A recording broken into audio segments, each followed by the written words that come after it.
scene. TMG. To basketball. Onto basketball, the playoffs. Well, I'll send it off. Jeez, I've been watching it all week. I've been loving the playoffs this week. Looking forward to what's happening tonight. Obviously, by the time this comes out, it'll be done. Fam, there's no clear favourite. No clear favourite, but we need to start off with Celtics, Nets. Talk to me about KD. It's an indictment on his career. There's nothing more, nothing less to be said.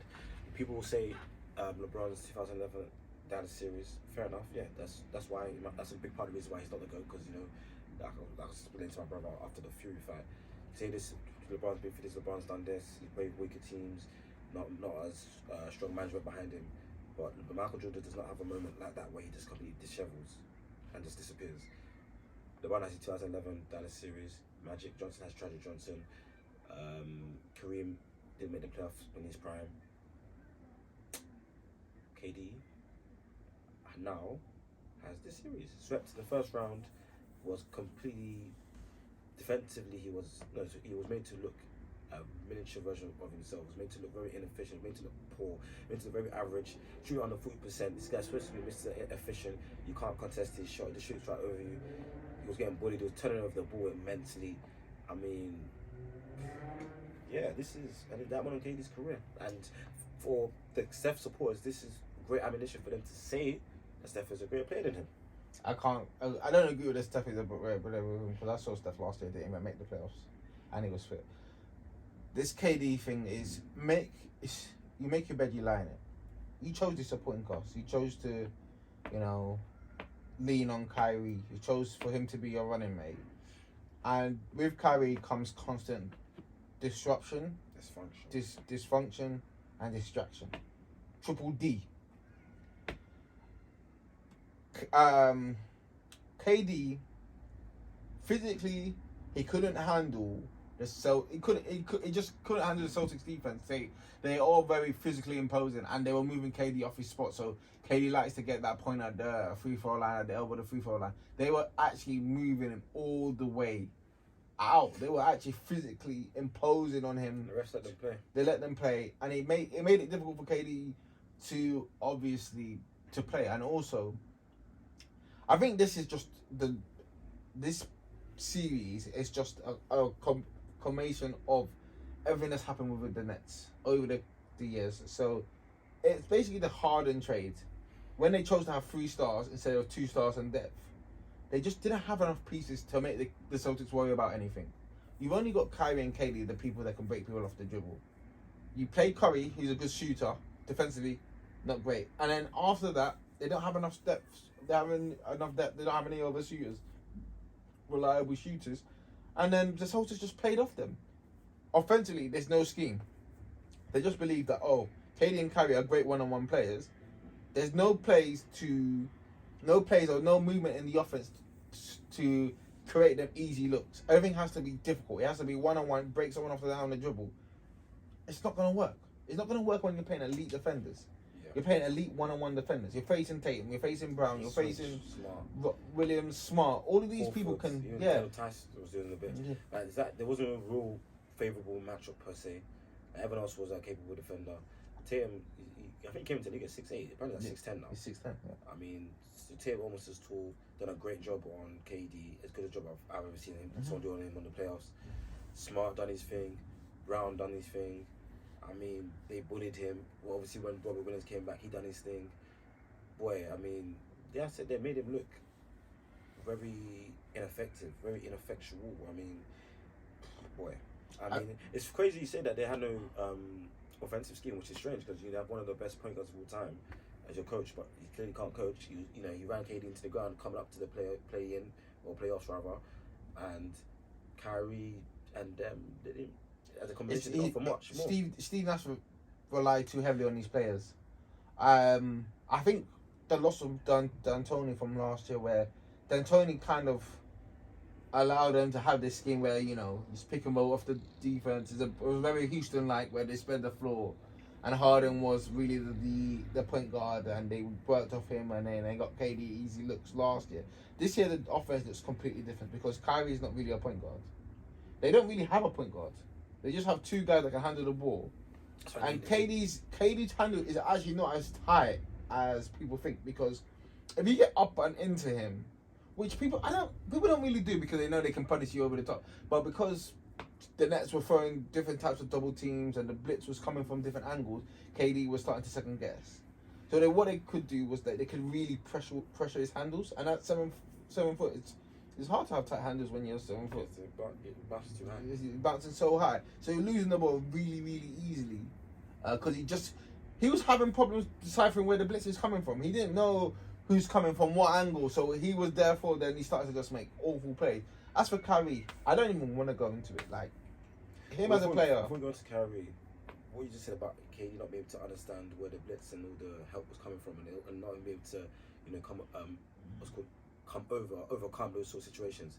For me, that extends the gap between LeBron and KD, because LeBron has faced that for most of his career. Yes, the Dallas series that happened to him in 2011, but since then, LeBron has never had an issue with that whatsoever. Yeah. But of course, LeBron beat this Celtics team, but obviously they were much younger before he was younger, so they weren't as good. But LeBron had less help. Kevin Love was nowhere near as good as Kyrie, and LeBron wasn't made to look like this. So he hasn't been made to look like this for the past Since 2011, 12 years. He hasn't been made to look like this whatsoever. I mean, you have him 2007 as a 20-year-old against the Spurs.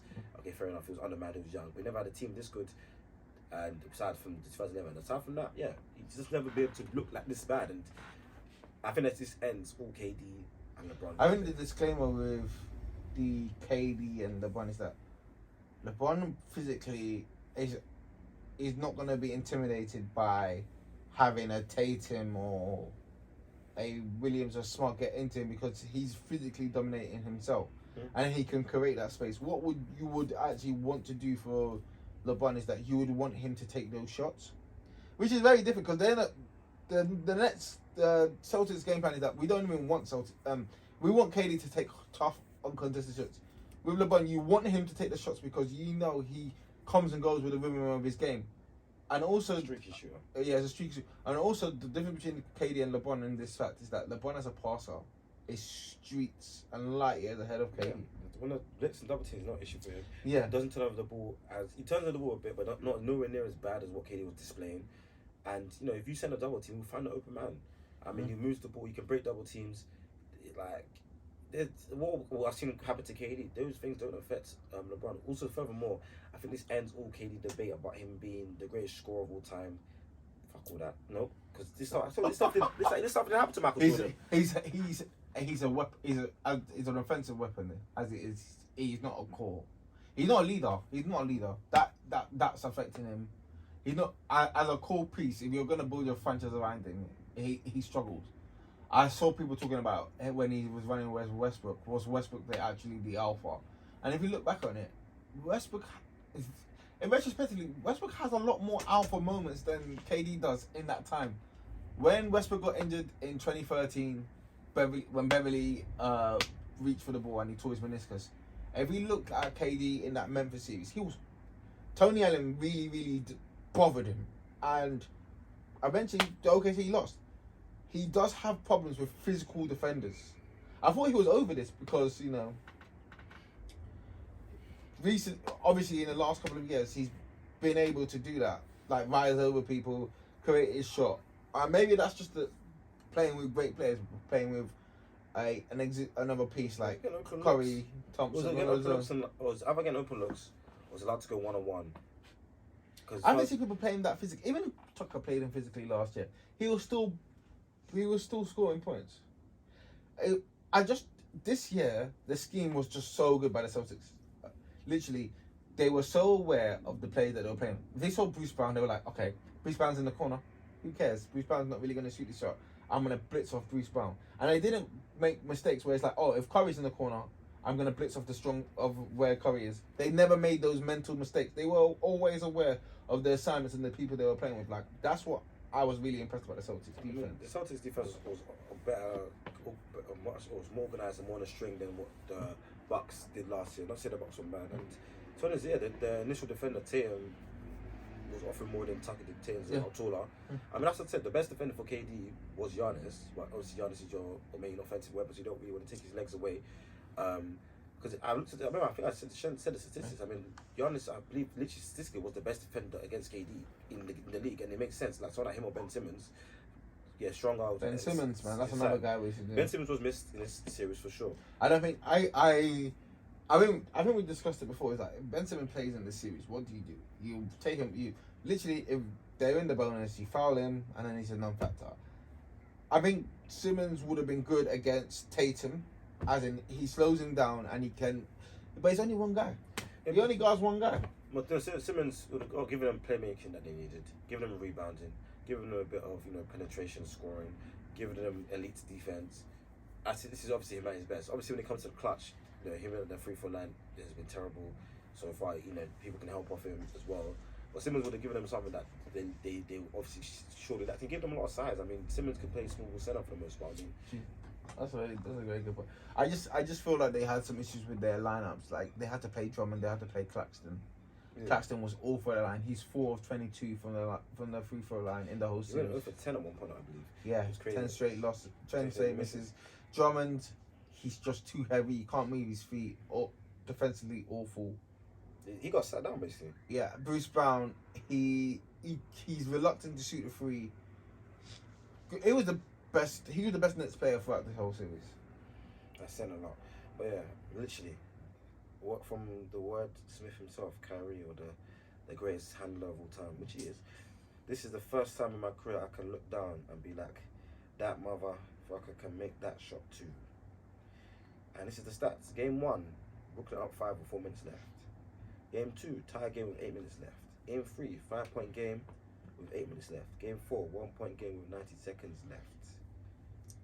Boston won all 4 of those games. Game 1 is the real game changer of the series because Kyrie, no, it's an awful look. Before the game winner, the look is awful. I look back on it and just don't understand. So Kyrie, you dribble the clock down to what, like 10 seconds. Yeah.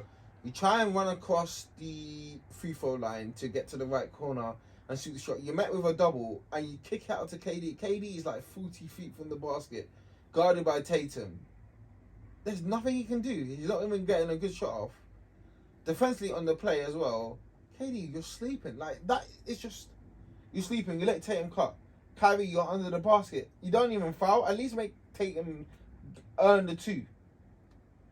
Like, poor play all around from the Nets. Poor play in that one. After those ones, from game 3, the Nets actually quit. Yeah, that's not. The Nets quit. When I saw KD and Tatum laughing, you're down, you're laughing, you're going back and forth. Bro, you quit. And when they saw the best player quit, everyone else quit. And this is just for hard upon this, and that's why they didn't quit. That's why it's a big separate between KD and Bron, in my opinion, because Bron quits as well. He does quit, though. That's why it's separated him and Jordan. But if LeBron did this, it will be talked about for 30 years, 20, 30 years. I think Greeny from ESPN mentioned that we'll be talking about this for 20, 30 years. I don't believe we'll talk about this with KD for more than 5 years or so. Maybe 10. Like, we already forgot his move to Golden State for the most part. 2-1, so you kind of validated it, but that's just a big separate.